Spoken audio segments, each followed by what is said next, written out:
Well, my father lived, he was 104 and a half, and he would fish till his late 90s.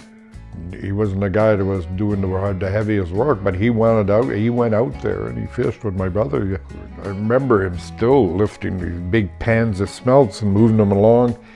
And his specialty, when he couldn't get out on the ice and do it, he would get up in the middle of the night and go in the backyard and rake the smelts so they wouldn't freeze together. And he'd go do that twice during the middle of the night, and he would sell the smelts. The stands were always divided up. Everybody knew where everybody was supposed to be. So my father was right in front, directly in front of the house at my place in Miguasha. And that was just near the little west of the museum.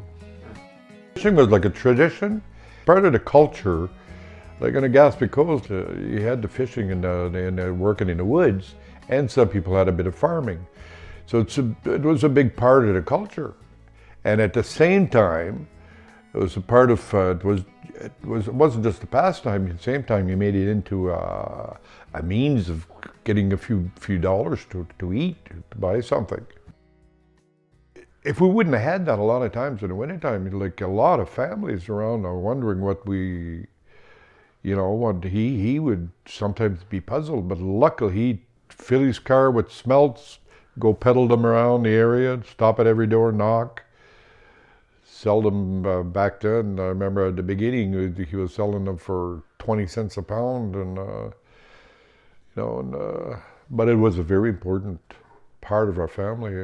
Like I'm saying, a lot about it family, like the Landrys, the Hayeses, the Wafers, the Edwards, even the Caseys in Miguasha. There was nets all over there. At one time, there might have been about, I believe I heard about 90-some nets in the bay. The bay was full. It was all from, and it was so good to see. Everybody had their spot. In my family, where there was 10, a lot of mouths to feed.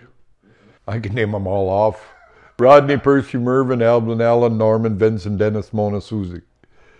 So we'd all go out, a gang of us, and we'd pull the smelts up on a sleigh, and we'd pull them up the hill and as far as the house. And we never complained because fishing was a really nice thing.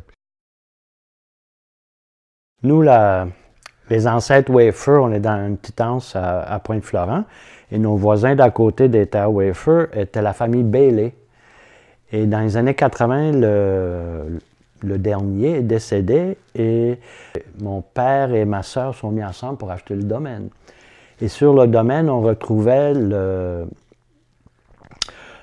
bâtiment où on empaquetait de l'éperlan à l'époque, et moi j'ai hérité de ce cabane-là. En 1995, j'ai converti en auberge. Fait que la moitié du bâtiment existant aujourd'hui était l'entrepôt de pêche à l'époque. La culture des Bailey, c'était des descendances écossaises, et eux, ils ont toujours fait du troc. Alors, ils faisaient du sirop d'érable, l'été, ils pêchaient du saumon. D'après moi, ça n'a pas été long qu'ils pêchaient de l'éperlan l'hiver. Ils étaient des survivants, puis multidisciplines. À l'étage, on faisait les filets et tout ça. Il y avait des poulies puis des installations. En bas, il y avait un tiers du rez-de-chaussée qui était sur la terre battue ou qui empaquetait, ils mettaient de la glace pour empaqueter les éperlans.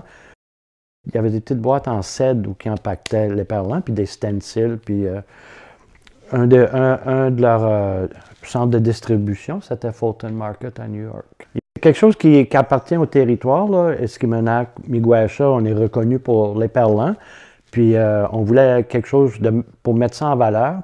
Il y a comme deux aspects de la pêche à l'éperlan. Il y a celle, je l'appelle l'aspect commercial artisanal qui se passe toujours, mais il y a aussi celle récréative qu'on voit là, partout. Des gens mettent leur cabane et tout ça. Ça fait qu'on encadre ça, puis on en fait la promotion. On a des gens qui visitent proches, puis d'autres qui viennent d'Amqui, Saint-Anne-des-Monts, un peu partout. Il y a des entrepreneurs qui louent leur cabane. À la municipalité, on a deux points d'accès. Un à Pointe-Florent, je comptais à peu près 25-30 à matin. Ici, à Pointe-Lagarde, on a un autre accès, puis là, c'est plein, j'oserais dire en haut de 50 facilement. Mais il y a d'autres endroits privés où les gens ont accès, puis ils mettent leur cabane. Fait que c'est très populaire. Puis particulièrement, ce qu'on vient de vivre, là, 2 ans d'isolement, c'est une belle activité là, que les gens peuvent participer puis être en sécurité.